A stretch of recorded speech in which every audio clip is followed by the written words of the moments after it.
हैं तो सब सचेत हो जाते हैं जो मूर्छित। सबने कहा कन्हैया अगर तुम नहीं होते तो आज ये दैत्य मुझे मार ही डालता। इस प्रकार से वृंदावन में भ्रमण करते हैं और कंस के द्वारा भेजे गए दैत्यों का उद्धार करते हैं भगवान। आज कन्हैया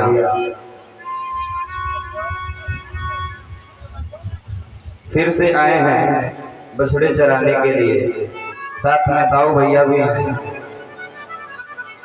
बकासुर नाम का दैत्य बकुले के रूप में आकर के बैठा है। भगवान समझ गए कि मामा जितने भी खिलौने भेजेगा ये खिलौने मुझे रास नहीं आएंगे, पसंद नहीं होंगे, मैं इन्हें तोड़ दूंगा। आज दाऊ भैया आगे हैं। दाऊ भैया आगे हैं। जैसे बकासुर ने देखा अपनी चोंच को जमीन पर टिका दिया और ऊपर की चोंच को आसमान में छुआ दिया। सारे गोपवाल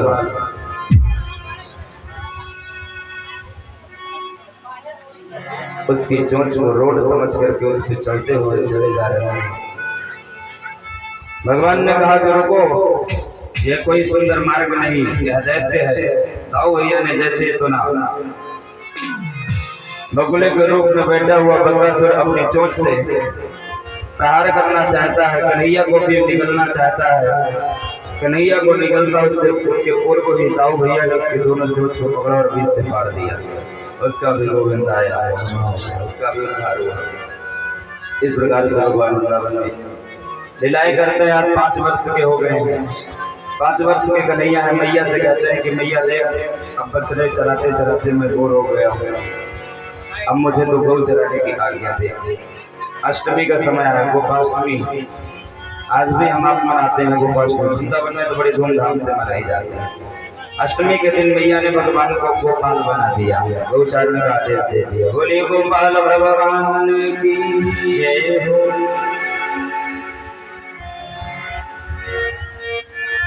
भगवान गौचारण करते हैं, वृंदावन में विचरण करते हैं।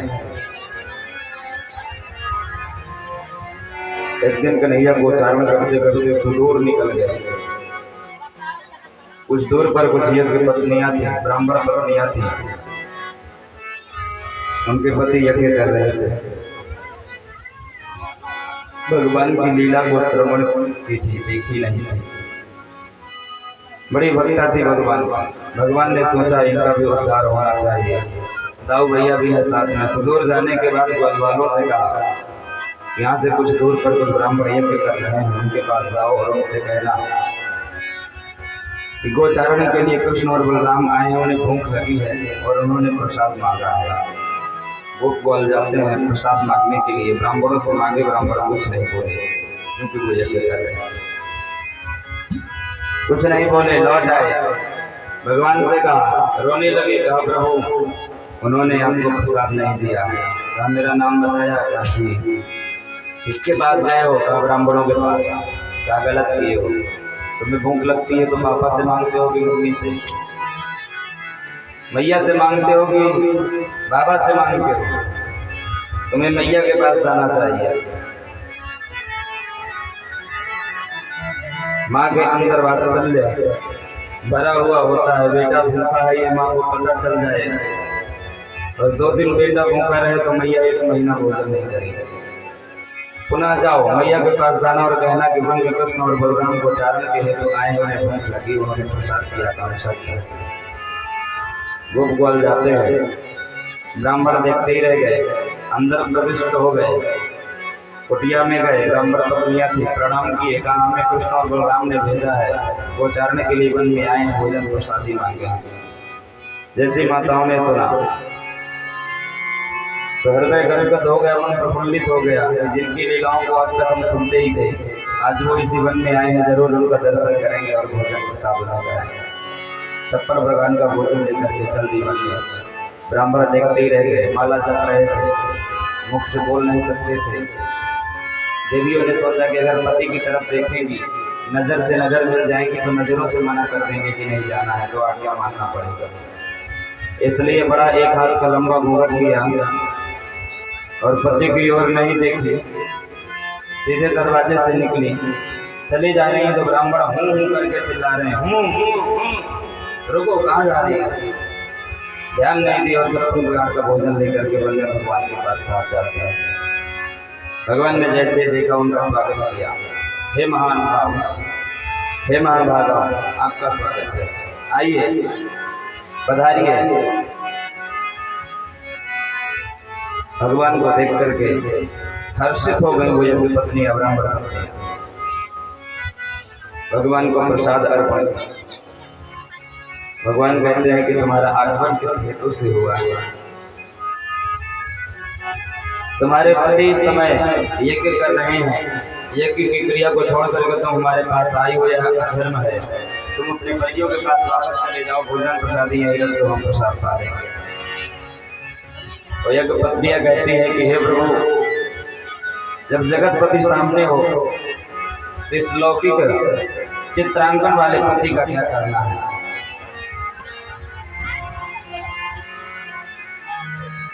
उन देवियों ने कहा प्रभु, हमारी इच्छा है कि हम अपने हाथों से आपको भोजन कराएं। भगवान ने उनकी इच्छा को पूर्ण प्रसाद पाया और वो ब्राह्मण पत्नी भगवान का आशीर्वाद लेकर के वापस चली आती है। और जैसे वापस आती है तो उनके पति उनके चरणों में गिरने लगते हैं तो पीछे हट जाती है।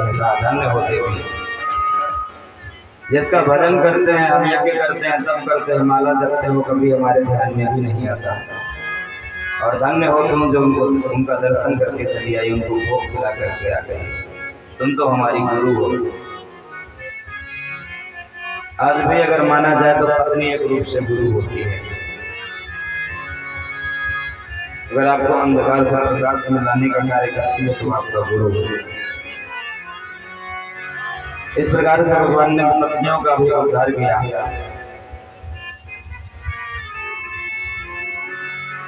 एक बार अपने सखाओं के साथ में बछड़े चराने के लिए भगवान गए थे। सखाओं के मध्य में बैठे थे। श्री रामा नाम के सखा से कहते हैं, सखा मैंने तुम्हारे यहाँ का भोग पाया है, बाल भोग पाया है, बड़ा सुंदर था। बालसुख से कहते हैं तुम्हारे यहाँ का भी प्रसाद बड़ा सुंदर था। मधुमंगल नाम का एक सखा था, पूर्णमासी का पुत्र था, ब्राह्मणी का पुत्र था। इसके घर में निर्धनता थी, बड़ा दुबला पतला था, कृष्ण के साथ में ही रहता था। भगवान ने कहा मधुमंगल में तुम्हारे यहाँ का कोई प्रसाद अभी तक नहीं पाया। मेरी इच्छा है कि तुम अपने यहाँ से बाल भोग लेकर के और आप उसी बाल भोग करूँगा।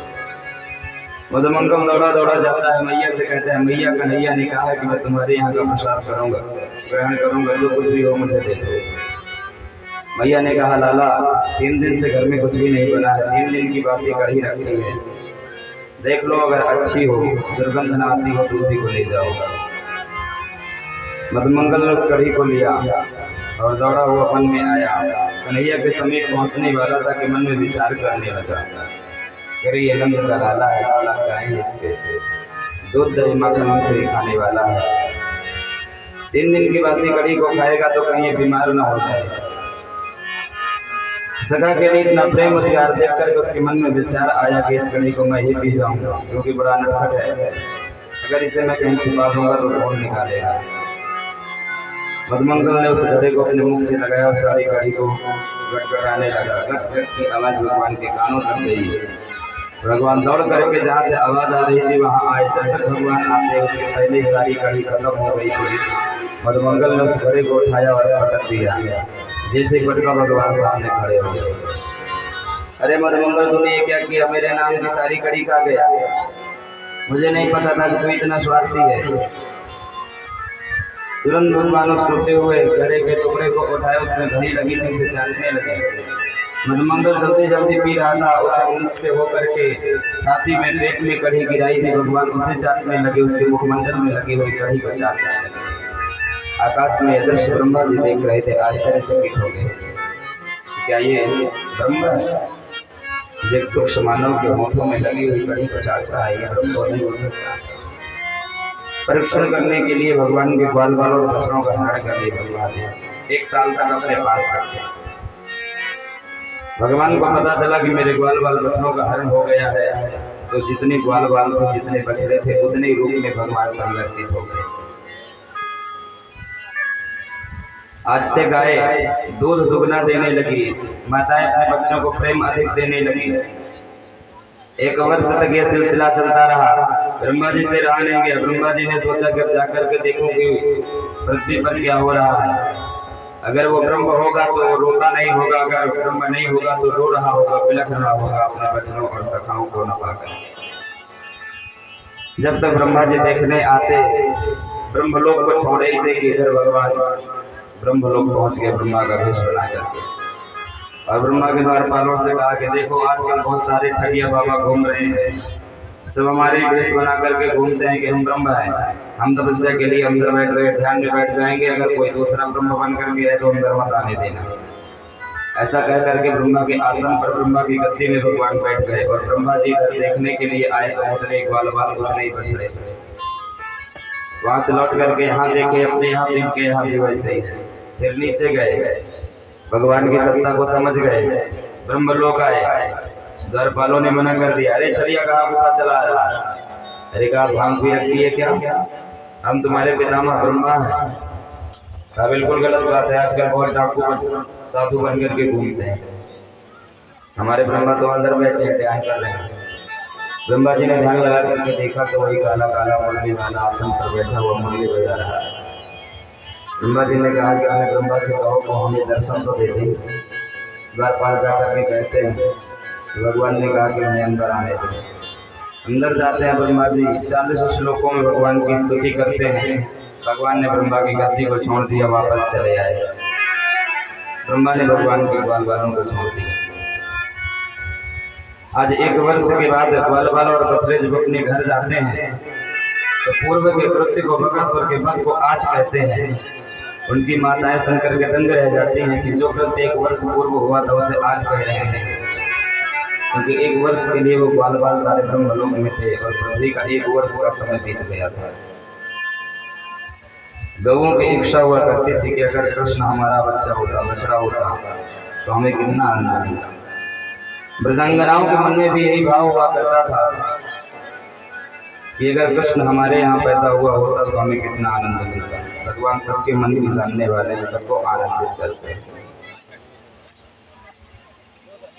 इस प्रकार से ब्रज में अनेकों लीलाएं करते हैं, माखन चोरी की लीला करते हैं, घर घर माखन चुराने के लिए जाते हैं। भगवान के नाम का माखन ब्रजांगनाएं अपने मुख्य दरवाजे पर रख दिया करती थी। भगवान जाते हैं, माखन खा करके चले आते हैं। एक नई बहुरिया आई थी, मन में विचार किया कि कृष्ण कहीं का भगवान थोड़ी ना है कि उसके नाम का माखन निकाल करके रखे। मैं बिल्कुल नहीं निकालूंगी। सासू ने कहा था कि निकाल देना बहुत, पर वो नहीं निकाली। भगवान उसके घर चले गए। उसके घर में जाते हैं, स्वप्न में सो रही थी। स्वप्न में उससे कहा कि मेरे नाम का मक्खन कहाँ है, तूने मुझसे बैर किया, मैं तुझे दंड दूंगा। प्रातः काल जब उठती है तो वह स्वप्न सासू माँ से कहती है। सासू माँ कहती है कि बहू अवश्य तूने उसके नाम का मक्खन नहीं निकाला, वो मक्खन नहीं पाया होगा तो रात्रि में तेरे पास आया होगा, भैया हमने दृश्य दिखा रहा था, उसके नाम का मक्खन निकाला कर। बहू ने कहा वो कृष्ण कैसा है, मैं उसे देखूंगी। कृष्ण को देखने के लिए मैया यशोदा के घर जाती है और बहाना बना करके गई थी। कहा यशोदा मैया मक्खन निकालना है, मेरे घर की मथानी नहीं मिल रही है, अपनी मथानी दे दो। कन्हैया बाहर आते हैं। कहा मैया बिल्कुल मथानी मत देना, यह ब्रज की बड़ी दुष्टा गोपी है, यह ब्रज की बड़ी दुष्टा गोपी है, इसे मथानी मत देना। ये अपनी मथानी रखी है, ये हमारी मथानी ले जाएगी और कह देगी तुम दे गई हूँ, देगी नहीं है, ये चोर है। भगवान की ऐसी मधुर लोकली वाणी को सुन करके वो गोपी गदगद हो जाती है, मथानी लेकर के चली आती है। सासू जब देखती है कि घर में 2-2 मथानी है तो सासू ने उसे बहुत भला बुरा कहा कि दूसरे के घर में इस तरह से मांगने के लिए नहीं जाया जाता है, जब अत्यंत आवश्यकता हो तब जाए। कोई ना कोई बहाना बना करके उसकी सारी गोपियां जाती हैं नंदरानी के पास, उलाहना लेकर के जाती हैं। ए नंदरानी, तुम्हारा लाला आता है, असमय में हमारे बछड़ों को खोल देता है, सारा दूध पी लेता है बछड़ा, दूध नहीं होता, हमारे बच्चे भूखे रह जाते हैं। कभी कभी तो हमारे बच्चों को उठा करके पटक देता है। बड़ा नटखट है, चोर है, माखन को चुराता है। एक बड़ी चालाक गोपी थी, उसने कहा देखता हूँ कि मेरे यहाँ वो चोरी कैसे करेगा। छीके में जहाँ मक्खन रखा रहता था उसके नीचे घंटी लटका दी और कहा जैसे मक्खन को चुराएगा घंटी बच जाएगी, पकड़ लूंगी। मैया कहती थी कि मेरा लाला चोर है तो उसे पकड़ करके लाओ, सबूत लाओ तब मैं मानूंगी। 9 लाख मेरे यहाँ गाय, इतना दूध दही मक्खन होता है, तुम्हारे घर चोरी करने क्यों जाएगा। उसने गोपी ने कहा कि आज सबूत मैं लेकर के रहूंगा। भगवान के साथ में ग्वाल वाला है, बंदर है, अपने से सभी सखा परिकर के साथ में एक मंडल समिति बनाई थी भगवान ने, बाल गोपाल चौर विद्या प्रचार प्रसार मंडल, उसके अध्यक्ष स्वयं भगवान थे। कहा चलो आज उस गोपी के यहाँ चोरी करना है। गए और घंटी से प्रार्थना की, हे घंटी देख, जब तक मैं चोरी करूं तो बचना नहीं। घंटी ने कहा बिल्कुल नहीं बचूंगी प्रभु। खूब भगवान माखन को चुराए, ग्वाल वालों को खिलाया, बंदरों को खिलाया, और जब सबको खिला दिया और जब भगवान स्वयं अपने मुख से मक्खन को लगाए तो घंटी बजने लगी। जैसे घंटी बजी, दौड़ करके गोपी आती है, कन्हैया को पकड़ लेती है और कहा आज बताती हूँ यशोदा को। कहती है ना कि मेरे लाला चोर नहीं है, सबूत लाओ। भगवान ने कहा कि देख भाभी, तूने मुझे पकड़ा है, अच्छी बात है, लेकिन जरा रुक, मैं इस घंटी से तो बात कर लूं। भगवान घंटी से कहते हैं कि घंटी, मैंने तुझे कहा था कि तू बचना नहीं, आखिर तू बच क्यों गई। वो घंटी कहती है कि भगवान, वो घंटी कहती है कि प्रभु, वो घंटी बड़ी अभागन होगी जो भगवान के भोग लगने पर बजे ना। अगर मैं आज बचती ना तो मैं जग में अभागन कही जाती, इसलिए मैं अपने आप को बड़भागन बनाने के लिए आपके भोग लगने पर बच गई। वो गोपी पकड़ करके कन्हैया को मैया के पास ले जा रही थी। कन्हैया ने लीला रची, रास्ते में उसका पति आ रहा था पीछे से। भगवान ने उसके पति को बुलाया, कहा भैया इधर आओ। पति को पास से बुलाया और उस भाभी से कहा भाभी देख, तू मेरा ये हाथ बहुत देर से पकड़े, इसमें दर्द हो रहा है, ले मेरा दूसरा हाथ पकड़ ले, इसे छोड़ दे। बड़ी तीव्र गति से वो गोपी चली जा रही थी। कहा चल ठीक है, दूसरा हाथ दे। भगवान ने दूसरा हाथ उसके पति का बढ़ा दिया, अपना खींच लिया। वहां से 9 तो 11 हो गए, इसलिए महल आ गया भगवान। गोपी अपने पति का हाथ पकड़े हुए दौड़ी दौड़ी चली आई नंदरानी के यहाँ। आवाज लगाया, अरे नंदरानी, अरे यशोदा, बाहर निकल, देख आज मैं सबूत लेकर के आई है। तो कहती है ना मेरा लाला चोर है, तो पकड़ करके दिखाओ। देख पकड़ करके लाई। जैसे नंदरानी बाहर आती है, आई और देखी ये अपने पति का हाथ पकड़ी है और कह रही है कि देख मैं तेरा लाला पकड़ के लाई। इतने में यशोदा रानी हंसते हुए कहती है कि हरी गोपी तो बावरी हो गई है, तो पागल हो गई है, जरा पीछे मुड़ करके तो देख। जैसे पीछे मुड़ करके देखती है तो उसके पति का हाथ, अपने पति का हाथ देख करके जब से छोड़ देती है, घूंघट गिरा लेती है, शर्मा करके भाग जाती है। इस तरह के ब्रज में अनेकों अनेक लीलाएं कर रहे हैं भगवान। आज कन्हैया विचार कर रहे हैं कि यमुना का जल दूषित है, इसे भी पवित्र करना चाहते हैं। भगवान की गौएं एक दिन यमुना के जल को पी ली, मूर्छित हो गए। अमृत बरसने दृष्टि से भगवान ने उन्हें सचेत किया। आज भगवान ताऊ भैया को साथ में नहीं लिए, तो जानते हैं कि ताऊ भैया को लेके जाऊंगा तो यमुना जी में जो कालिया नाग रहता है उसे मैं नाप नहीं पाऊंगा, क्योंकि ताऊ भैया से सावता है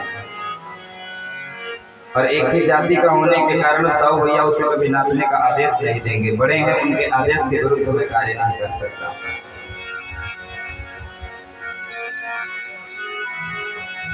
कई जगह तो लेखन आता है कि भगवान गेंद खेलने की लीला करते हैं। टीवी सीरियलों में भी दिखाया जाता है, किताबों में भी पढ़ा कि भगवान गेंद खेलने के लिए गए थे। गेंद में लात मारी, यमुना जी में गई, कालीनाथ पड़ा था। महाभारत के अनुसार नंद बाबा से कर मांगा गया था कि यमुना जी में कालीनाथ के जहाँ रहता था उस तरह के ऊपर एक कमल का पुष्प था। कंस ने उस कमल का पुष्प नंद बाबा से कर के रूप में मांगा था, तो भगवान ने उस कमल पुष्प को लेने के लिए गए थे और कालीनाथ को आता था कमल पुष्प तोड़ करके लाए। भागवत जी में ऐसा कहीं भी वर्णन नहीं है कि कमल पुष्प के लिए गए हैं या गेंद खेलने के लिए गए। सीधा वर्णन है भगवान को चरण करते करते यमुना जी के कुलीन पर पहुंचे, गौओं ने जल पिया, मूर्छित हुई, भगवान को ज्ञात हुआ, छलांग लगा करके कूद जाते हैं। और जैसे ही छलांग लगाते हैं भगवान यमुना जी में काली दह में अंदर गए। उस समय कालीनाथ सो रहा था। कालीनाथ की नाग पत्नियां थी। उन्होंने जब देखा सुकुमार कोमल बालक को तो कहने लगी, अरे बालक बड़ा कोमल है, बड़ा सुकुमार है, कौन है तो कहाँ से आया है? क्या मेरे पति का स्वभाव नहीं जानता? कहीं ऐसा ना हो कि जाग जाए, इनके जागने के पूर्व ही तो यहाँ से भाग जाए। भगवान कहते हैं कि मैं तेरे पति से ही मिलने के लिए आया हूँ, जरा जगा दे अपने पति को, मैं देखूं तो। नाग पत्नियां बहुत कहती हैं कि लौट जाओ, नहीं लौटी तो नाग पत्नियों को क्रोध आया। तो क्या अपने पति को जगाना ही चाहते हैं कि भगवान ने कालीनाथ की पूंछ पर पादप प्रहार किया, उसकी निद्रा टूटी और सोते हुए व्यक्ति को जब जगाया जाता है तो क्रोध आता है, अगर नींद नहीं पूरी हो। कालीनाथ को पुकारता है, जैसे पुकारा तो भगवान का शरीर काला हो गया। एक तो वैसे ही सामने थे और कालीनाथ के पुकार से और सामने हो गए। कालीनाथ मारना चाहता है, 108 फन है इसके, अपने फनों का बड़ा अहंकार है। एक एक फन से भगवान को मारना चाहता है, जिस फन से डसना चाहता है भगवान उस फन में लात मार करके उससे कुचल देते हैं। कालीनाथ को अहंकार है कि कितने फन को ये कुचलेगा, ये थक जाएगा, बालक है। अगर मेरा एक फन भी इसके शरीर से स्पर्श हो गया, जहर चला गया तो उतना ही पर्याप्त है। 1 2 3 4 10 20 50 100 फनों को भगवान ने उछल उछल करके तांडव नृत्य करके कुचल दिया। जब सारे फन कुचल दिए गए, बलहीन होकर के कालीनाथ लेट गया। तो नाग पत्नियां प्रार्थना करते हैं भगवान से, हे प्रभु, हमारे पति ने जो अपराध किया है उस अपराध के लिए हम क्षमा प्रार्थी हैं, क्षमा मांगते हैं। आप आते ही हमें माता कहते हैं, तो क्या कोई बालक अपनी माता का सुहाग उजाड़ना चाहेगा, अपनी माँ की मांग का सिंदूर धोना चाहेगा? अगर तुमने हमें माँ कहा हो तो हमारे सुहाग को छोड़ दो, हम पर कृपा करो। नागराज भी भगवान से प्रार्थना करते लगा, भगवान प्रसन्न हो जाते। भगवान के सन्मुख खड़ा होकर के नागराज आप बात करता है कि प्रभु आप मुझे ये बताएं कि मुझे किसने बनाया है। एक बात आपको बताते हैं, भगवान के सन्मुख खड़े होकर के 3 व्यक्ति ने ही बात की है।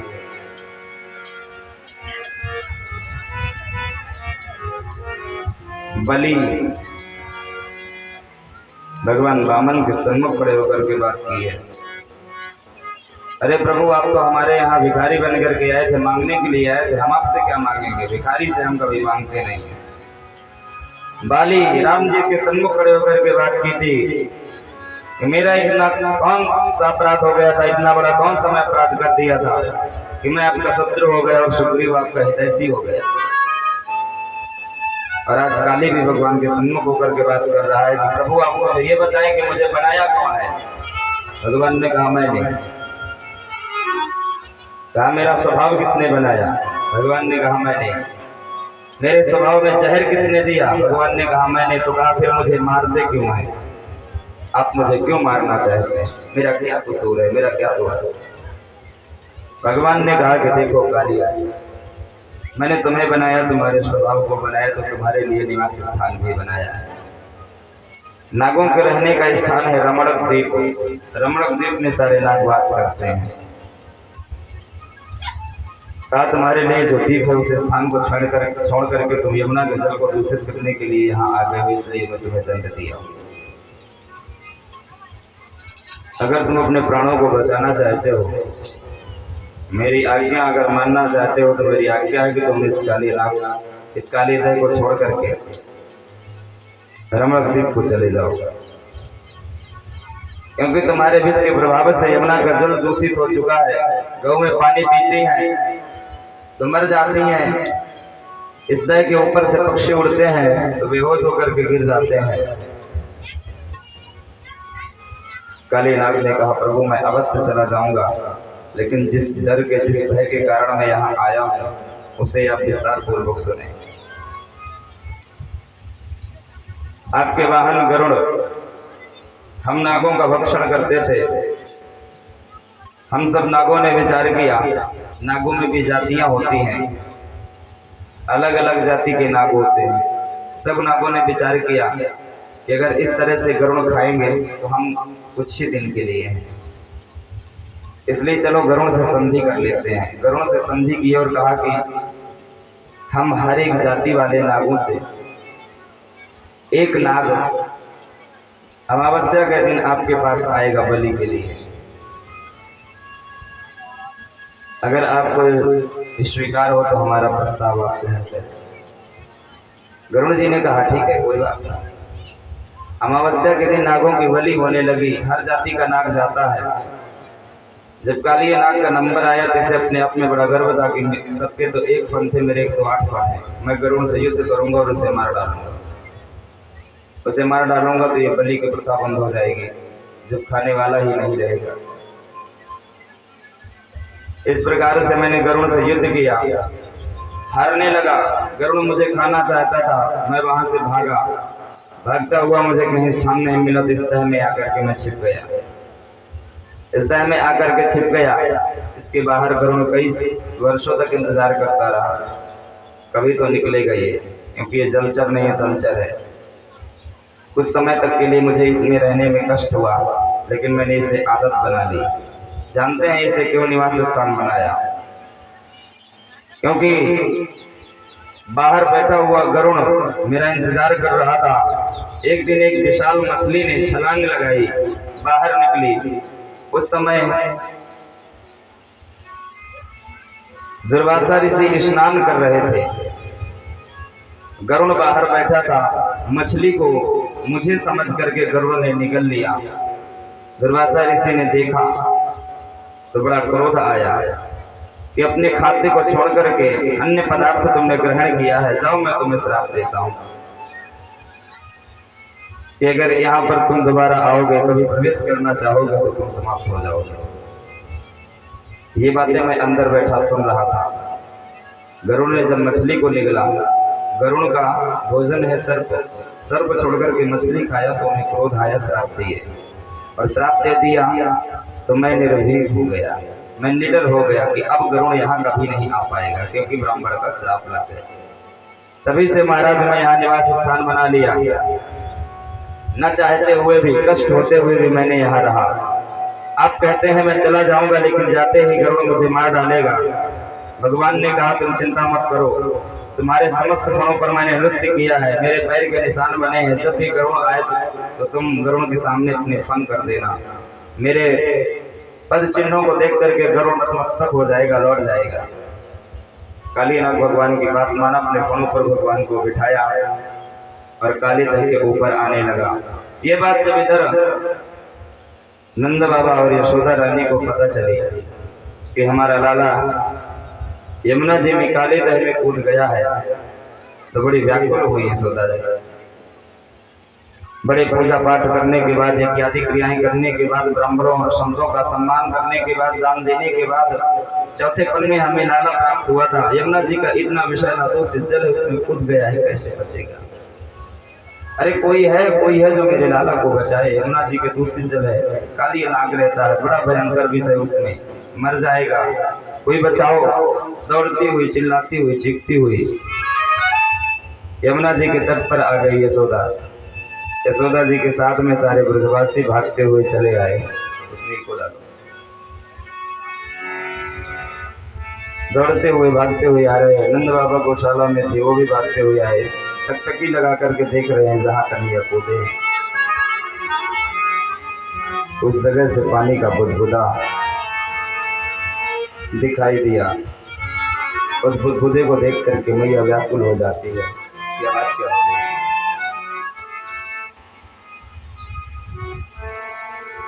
श्री राधे, श्री राधे, श्री राधे। उसका ट्रेवल का देश भर गए इसमें। श्री राधे, श्री राधे, श्री राधे, श्री राधे। उस पानी के बुदबुदे को देख करके यशोदा मैया रुदन करने लगी कि मेरा लाला नहीं बचेगा। यमुना जी के दूसरे जल में चला गया है, किसे कौन बचाएगा? अरे कोई है, नंद बाबा, दाऊ भैया, श्री दामा, कोई तो बचाओ, कोई तो बचाओ मेरे लाला को। रुदन कर रहे हैं, व्याकुल है, विलाप कर रहे हैं। प्राणों से प्यारा मेरा कन्हैया, प्राणों से प्यारा मेरा कन्हैया, काली मरा जा रहा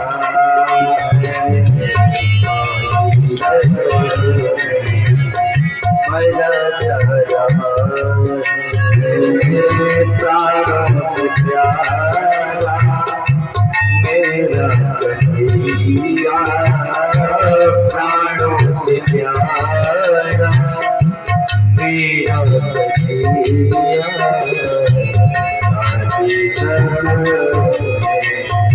मरा जा रहा है, मरा जा रहा है।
प्यारे कन्हैया सीने से लगी जा, प्यारे कन्हैया सीने से लग जा, प्यारे कन्हैया सीने से लगी जा, प्यारे कन्हैया कलेजा हमारा बचा जा रहा है, कलेजा हमारा बचा जा रहा है।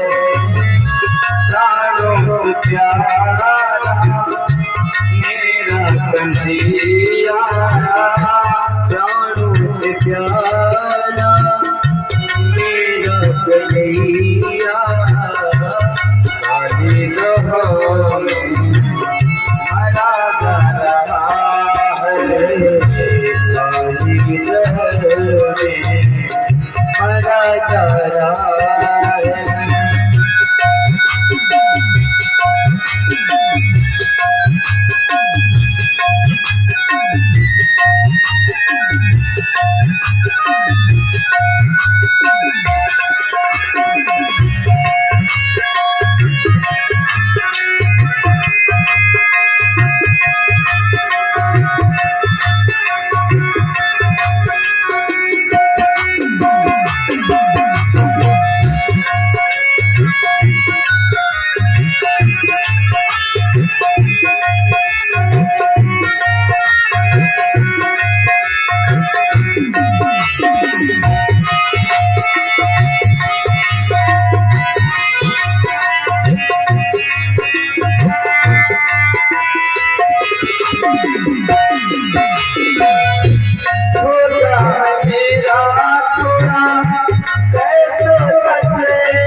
कन्हैया सीने लग जा,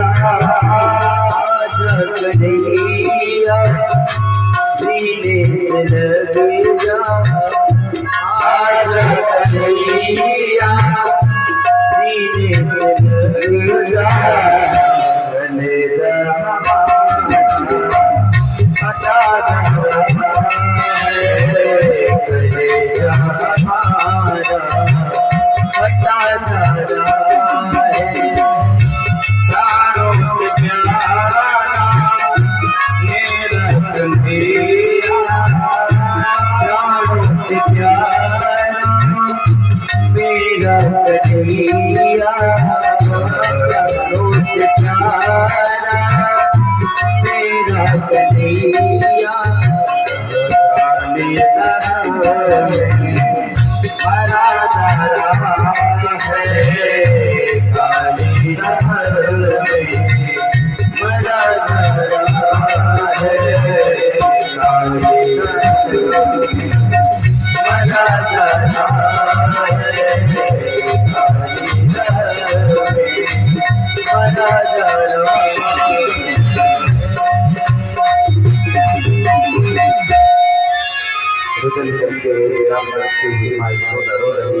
उधर कालीनाथ भगवान को अपने फर में बैठा करके ऊपर लेकर आया।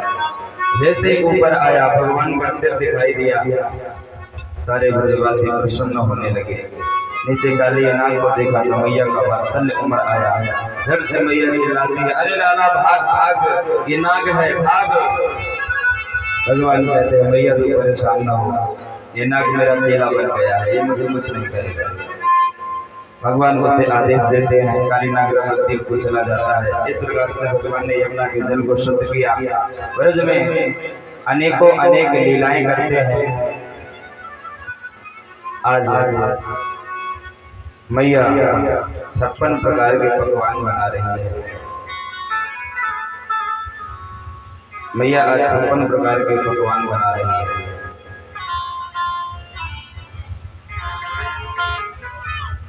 नंद बाबा से जाकर के भगवान पूछते हैं, बाबा आज क्या है, भगवान क्यों बन रहे हैं? बाबा ने कहा, जब हमें किसी देव के पूजन की आवश्यकता होती है तो हम 56 प्रकार के पकवान बना करके पूजन करते हैं।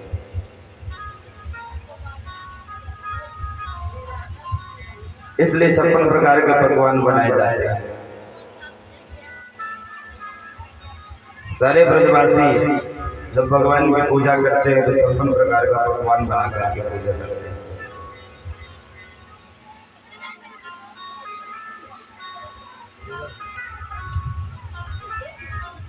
इस प्रकार से व्रज में रह करके भगवान अनंतों अनंत लीलाएं करते हैं। एक दिन चीर हरण करके भगवान ने ब्रजांगनाओं को, गोपियों को धर्म पर चलने का मार्ग बताया है। ब्रज की गोपियां है, कार्तिक का महीना है, यमुना जी में स्नान करने के लिए जाती है। भगवती कात्यायनी की बालू की मूर्ति बना करके प्रार्थना करती और बरसात में भगवान को पति रूप में मांगती। जब स्नान करती थी तो अपने वस्त्रों को यमुना जी के किनारे उतार देती थी, निर्वस्त्र होकर के स्नान करती थी। भगवान को पता चला, भगवान ने कहा धर्म कर रही है, उनकी निवृत्ति है तो भगवान 5 वर्ष के हैं। जब वो स्नान कर रहे थे भगवान ने उनके वस्त्रों को उठा करके कदम के वृक्ष पर चढ़ गए। लोगों के मन में भ्रांति हो जाती है कि भगवान ने चीर हरण किया, गोपियों के वस्त्रों को चुराई, गलत किया। तो बंधुओं, जो भी भगवान की लीलाओं पर शंका करता है, कुचल करता है, वह अधर्म करता है, पाप करता है। भगवान की प्रत्येक लीला में जनमानस का कल्याण छिपा हुआ होता है और सामर्थ्यवान को कभी कोई दोष नहीं लगता है। और फिर भगवान अगर वस्त्र भी चुराए हैं तो अपनी पत्नियों के ही चुराए हैं, और पत्नियों के वस्त्र चुराने में कोई दोष नहीं लगता है, क्योंकि वो गोपियां कात्यायनी से ही वरदान मांगती थी कि कात्यायनी महामाये महायोगिन्यधीश्वरी नंद गोप सुतम देहि पतिं मे कुरुते नमः। हे भगवती कात्यायनी, प्रसन्न होकर के अगर हमें कुछ देना चाहो तो हमें लाला पति रूप में। और ज्ञान दृष्टि से गोपी है जीव और वस्त्र है अविद्या और कृष्ण है परमात्मा। कृष्ण रूपी परमात्मा ने जीव रूपी गोपी के अविद्या रूपी वस्त्रों का हरण किया है, और जब तक पास में अविद्या रहेगी तब तक परमात्मा का मिलन नहीं हो सकता। इसलिए भगवान ने चीर हरण की लीला की है। भगवान ने गोपियों के वस्त्रों को लेकर के कदम के वृक्ष पर चढ़े। गोपियों को जब पता चला कि हमारे भाई वस्त्र नहीं है, इधर उधर देखती हैं, कदम के वृक्ष पर नजर गई, कन्हैया वस्त्रों को लिए बैठे हैं, प्रार्थना करती हैं। भगवान ने कहा कि एक एक करके आओ और अपने वस्त्र ले जाओ। कहा कन्हैया यह गलत है, अलग अलग वर्ण की गोपियां हैं, ब्राह्मण क्षत्रिय वैश्य शूद्र, अपने अपने अनुरूप कहा। ब्राह्मण वर्ण की गोपियों ने कहा कि ये गलत है, ये धर्म है।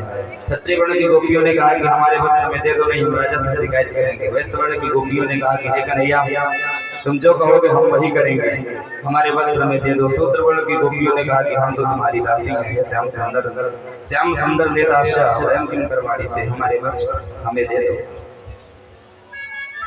इस प्रकार से अपने अपने वर्ण के अनुसार गोपियों ने अपने वस्त्रों को मांगा। भगवान ने कहा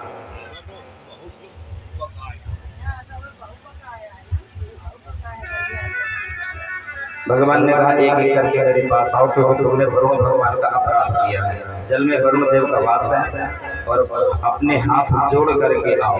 वरुण भगवान से प्रार्थना करती हुई, हे वरुण देव, हमसे गलती हो गई, निर्वस्त्र होकर के जल में स्नान नहीं करना चाहिए, इसलिए हाथ जोड़ करके हमारे पास और अपने वस्त्रों को ले जाओ। कहा हमें लज्जा आती है। कहा लज्जा क्यों आती है? कात्यायनी से क्या मांगती हो वरदान में? कहा तुम्हें मांगती है पति रूप में, तो कहा पति के सामने कैसी लज्जा। गोपियां निर्लज्ज होकर के लज्जा को त्याग करके, क्योंकि परमात्मा का अगर मिलन करना है, ये कोई साधारण गोपियां भी नहीं है बंधुओं, ये कोई साधारण गोपियां नहीं है।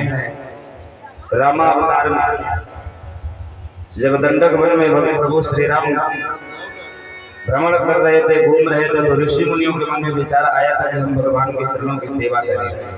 तब भगवान ने वरदान दिया था कि इस युग में तो नहीं, इस जन्म में तो नहीं, अगले युग में मैं कृष्ण बन करके आऊंगा, तुम गोपी बन करके आना, तुम्हें सेवा करने का पूरा अवसर प्राप्त होगा। जब मत्स्यावतार हुआ था भगवान का, तो मत्स्य कन्याएं देखी थी, वो भी मोहित हो गई थी, वो भी इस युग में गोपी बन करके आई है। समुद्र मंथन के समय में मंदराचल पर्वत दबा जा रहा था, तो कश्यप का अवतार लिए थे भगवान।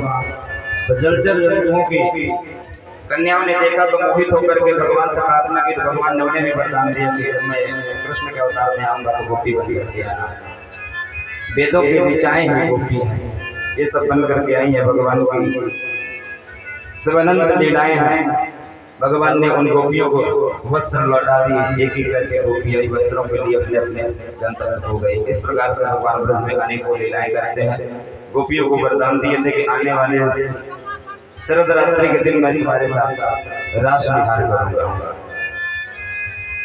आज जैसे घर में आते हैं देखते हैं कि 56 प्रकार के पकवान बने हैं। नंद बाबा से पूछे, बाबा ने कहा कि हमारे देवता है इंद्र और हम वार्षिक पूजा करते हैं इंद्र की। इंद्र की वार्षिक पूजा का समय आया है, क्योंकि इंद्र हमारे देवता हैं। वो वर्षा करते हैं तो खेती होती है, उस खेती से हम पकवान बना करके जो अनाज होता है पकवान बनाते हैं, भोग लगाते हैं। भगवान ने कहा, बाबा यह इंद्र की पूजा किस हेतु से करते हो? इंद्र तुम्हें कुछ नहीं देता है। कर्मण हटाए थे जब कर्मणि वदनीयते सुखम दुखम भक्षण कर्मणैवाधिपत्यते, सब कर्म से ही मिलता है। सकल संपदा है जग माही कर्म हीन न पावत नहीं। अगर कर्म नहीं करते हैं तो कोई भी संपदा प्राप्त नहीं हो सकती। इसलिए हे बाबा ये इंद्र पूजा बंद करो और मेरी बात मानो तो हमारे प्रत्यक्ष देवता है गोवर्धन, गोवर्धन की पूजा करो। क्योंकि गोवर्धन पर्वत पर चढ़ करके हमारी गौएं जाती हैं, घास खाती हैं, यमुना जी का जल पीती हैं, दूध देती हैं, मक्खन बनता है, हम खाते पीते हैं, हृष्ट पुष्ट रहते हैं और उसी को बेच करके हमारी वृद्धि चलती है। सबसे बड़ा हमारा गोधन है, गोधन हमारा जिस पे पालित हो वही हमारा देवता है। तो हमारे प्रत्यक्ष देवता है गोवर्धन। भगवान ने नंद बाबा से कहा तो ये बात नंद बाबा को अच्छी लगी। सारे ब्रजवासियों को बुलाया और संदेश दिया कि देखो कन्हैया ऐसा कह रहा है, क्या ये उचित है? इंद्र पूजा बंद करके गोवर्धन पूजा करनी चाहिए। सारे ब्रजवासियों ने कह दिया कि ठीक है बाबा, अगर कन्हैया कह रहे हैं तो इंद्र पूजा बंद करके गोवर्धन पूजा करें।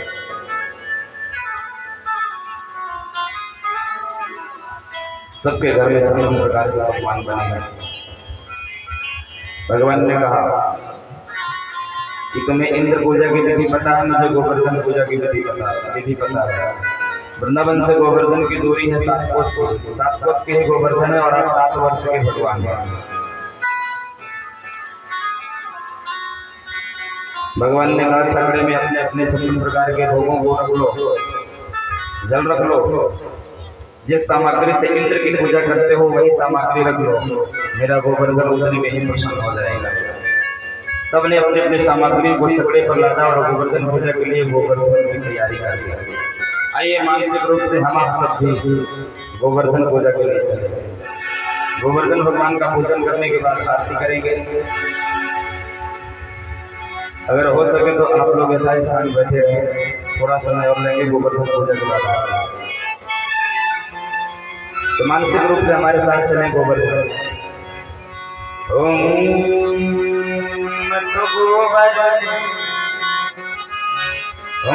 गोवर्धन को जाओ मेरे वीर माने मेरो मनवा।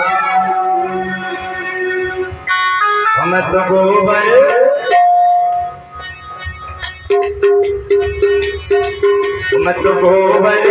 को जाऊं मेरे वीर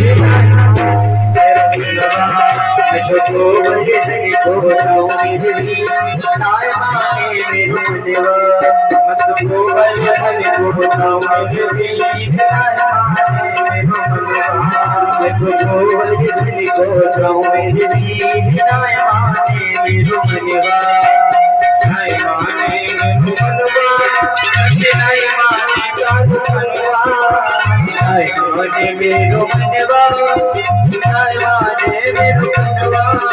गिनाए माने मेरो मनवा गिनाए माने काटू कनुआ गिनाए माने मेरो मनवा गिनाए माने मेरो कनुआ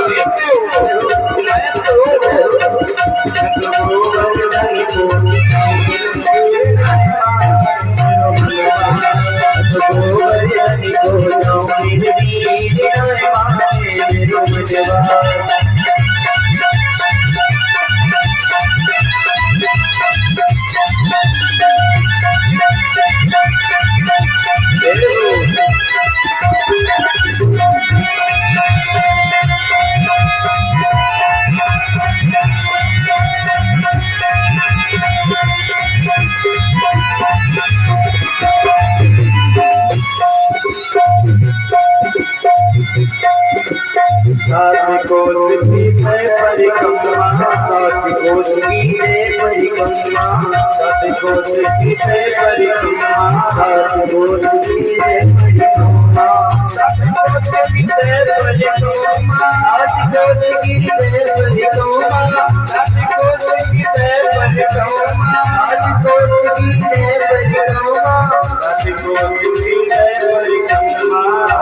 की परिक्रमा सात कोस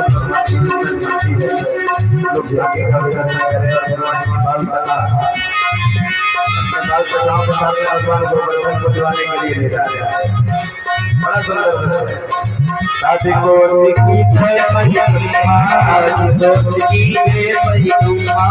सात कोस की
Thank you.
मैं तो बेड़ा भोग लगाऊं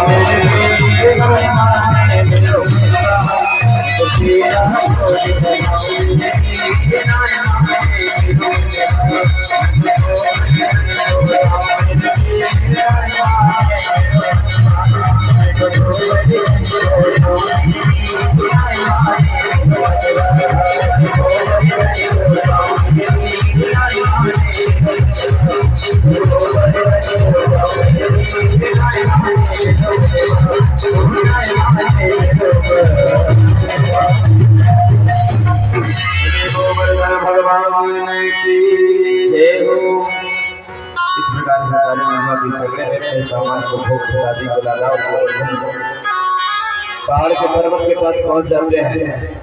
बाबा पूछते हैं कि कहो कन्हैया तुम्हारी गोवर्धन की पूजा कैसी होगी? यहाँ जैसे इंद्र की पूजा करते हो वैसे ही करो। कहा क्या करें? पहले जल चढ़ाओ। जल चढ़ाए, एक लोटे जल में पर्वत का एक पत्थर भी नहीं गिरा। कहा लाला तुम्हारा गोवर्धन इतना बड़ा है, हम यमुना से जल लेकर के आएंगे तो 2 साल लग जाएगा, तब भी गोवर्धन पूरा नहीं नहा पाएगा। कहा कोई बात नहीं, आंख बंद करो, मैं यमुना को यही बुलाता हूँ।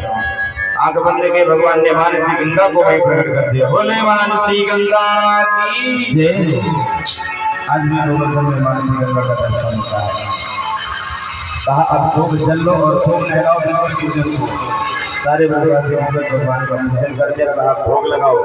भोग लगाने लगे तो भगवान के भी शरीर से पत्थर को भगवान ने दिखा दिया। कहा कि ये गोवर्धन का मुख है, यहाँ खिलाओ। सब प्रसाद खिलाने लगे और वो पत्थर के अंदर जाने लगा। मानो भगवान को प्रकट होकर देखा गया। कुछ ब्रजवासी ग्वाला कहते हैं कि देखो ना भैया, हमारे कृष्ण के ही जैसे इसे गोवर्धन भी प्रसाद आया। सारे ब्रजवासी मिलकर सोच रहे हैं कि अरे भैया कुछ तो बचा लो, प्रसाद हमारे लिए भी बच जाए। तुम्हारा गोवर्धन कई वर्षों का भूखा है, क्या पूरा खाया जा रहा है? इससे कहो थोड़ा प्रसाद हमारे लिए भी छोड़ दे। भगवान ने कहा कि थोड़ा थोड़ा प्रसाद सब लोग बचा ले, प्रसाद वितरण के लिए होगा। कहा सब हमारे गोवर्धन की पूजा की हो, अब परिक्रमा लगाओ। 7 वर्ष की परिक्रमा है। कहा सब लोग मिलकर के परिक्रमा लगाओ और वरदान ले लो गोवर्धन भगवान से। तो आइए हम आपकी परिक्रमा लगा के आरती करें। और वरदान क्या होता है? आइए हम प्रभु से एक ही वरदान की आकांक्षा है कि प्रभु इस संसार में हमें सब कुछ प्राप्त हो गया है, बस आपका साथ नहीं है, और बगैर आपके साथ में सब कुछ अधूरा है। प्रभु आप अगर कुछ देना ही चाहते हैं तो अपना साथ दे दीजिए हमें।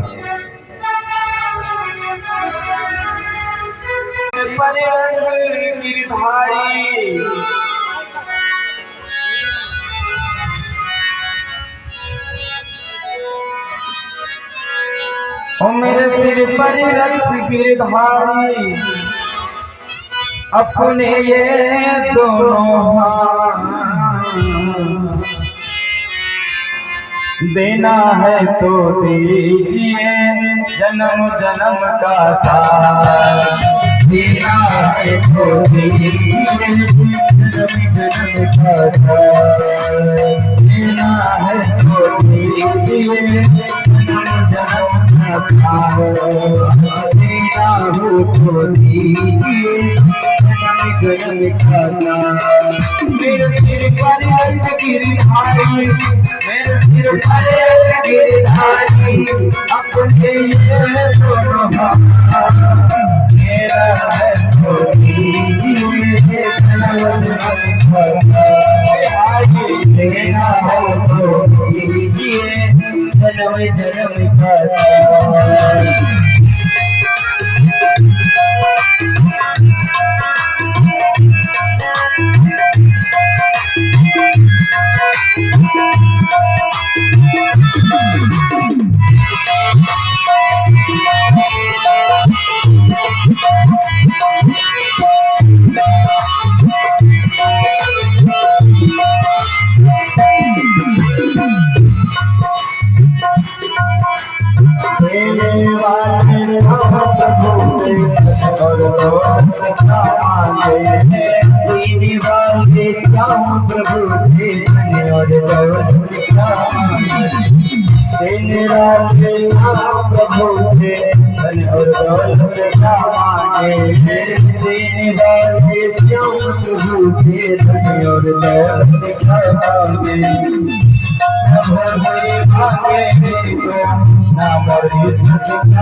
मेरे सिर बोले ये दोनों तेरा हरि जन्म जन्म तेरा हम तेरे चरणों की धूल संकल्प से महंगी है श्याम तेरे शरीरों की धूल दौलत बेटी है हम तेरे चरणों की धूल दौलत से महंगी है श्याम तेरे शरीरों की धूल दौलत बेटी है इस गजल में आती बाबा नाम जन्म से महंगी है बाबा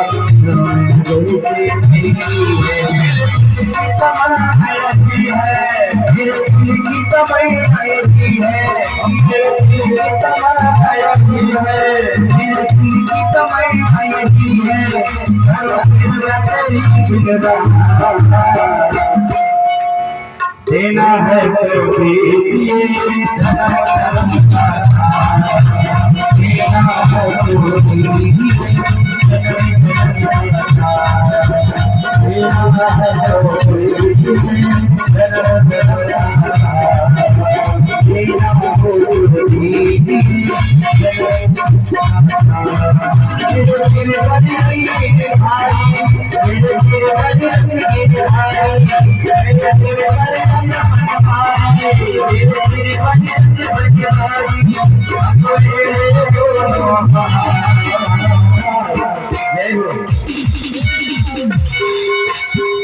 देना है तो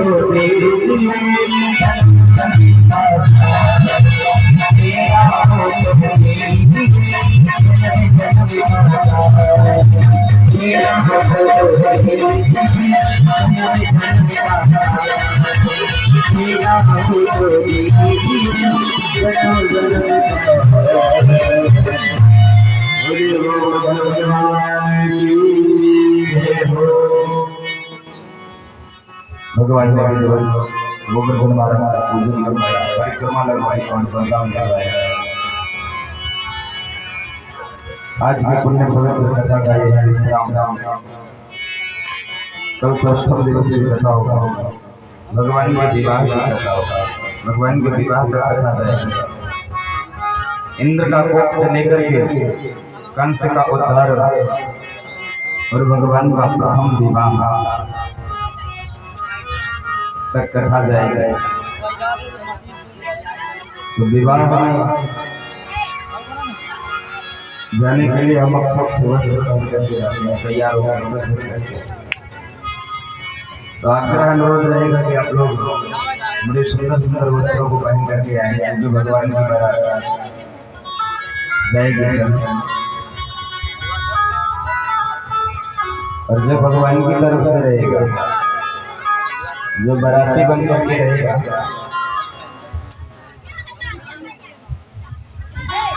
उसे जरासंध से कुछ राजाओं का सामना भी करना पड़ेगा। रुक्मिणी के भाई रुक्मी की बातों को भी सहन करना पड़ेगा। और जो भगवती रुक्मिणी जी की तरफ से रहेगा, अब उसे क्या पूछना। आप लोगों का मन जो बारात जाना चाहता हो वो भी बढ़िया बढ़िया पहन करके आएगा, और जो बारात का स्वागत करना चाहता हो वो भी सुंदर वस्त्रों को पहन करके आएगा। समय से आएगा। आग्रह है कल आप लोग समय से आए, 2 बजे आ जाएंगे। कल कोशिश करेंगे 2:30 बजे से कथा में प्रवेश हो जाएंगे। 2 बजे हम बैठ जाएंगे, भगवान की विवाह की कथा जाएगी। अत्यंत विलम्ब हो जाता है। आइए गोवर्धन भगवान की आरती करें।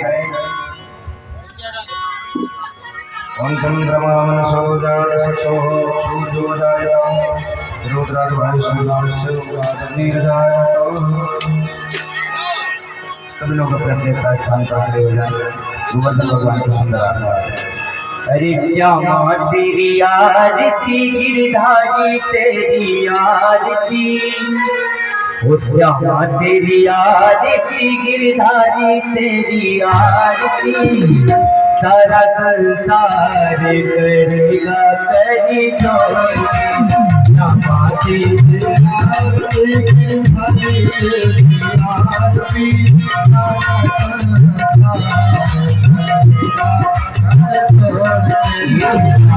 तेरी आरती की तेरी आरती सारा संसार करेगा कर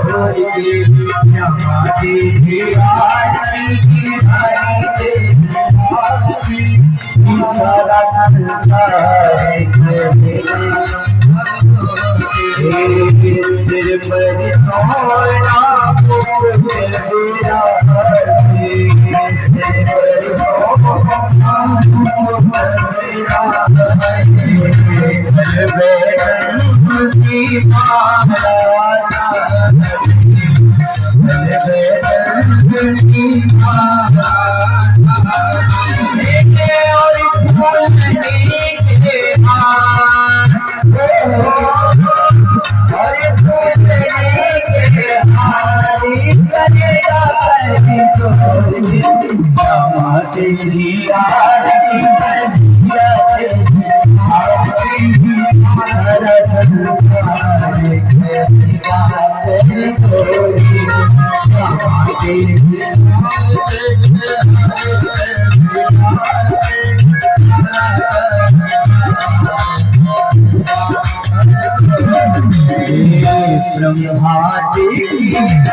एकदन्ताय विद्महे वक्रतुण्डाय धीमहि तन्नो दन्ति प्रचोदयात्। ओम कात्यायनी विद्महे कन्याकुमारी धीमहि तन्नो दुर्गा प्रचोदयात्। हरिः ओम तत्पुरुषाय विद्महे महादेवाय धीमहि तन्नो रुद्रः प्रचोदयात्। हरिः ओम अंजनीनन्दनाय विद्महे वायुपुत्राय धीमहि तन्नो हनुमान् प्रचोदयात्।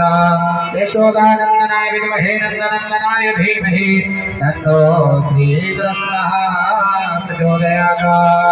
कालासुगन्धि पुष्पाणि यथा कालोद्भवानि च पुष्पाञ्जलिर्मयात् परमेश्वर गृहाणजगदीश्वर मंत्रोपादेश्वरमयामि नामस्वा। बोली कन्हैयालाल भगवान की जय। बोली गोवर्धन भगवान की बोल। श्रीमद् भागवत महापुराण की जय हो। बोल व्यास जी महाराज की जय हो। बोल गिरि गोवर्धन भगवान की जय हो। अम्बे मात की जय हो। शारदा मैया की जय हो। श्री रामचंद्र भगवान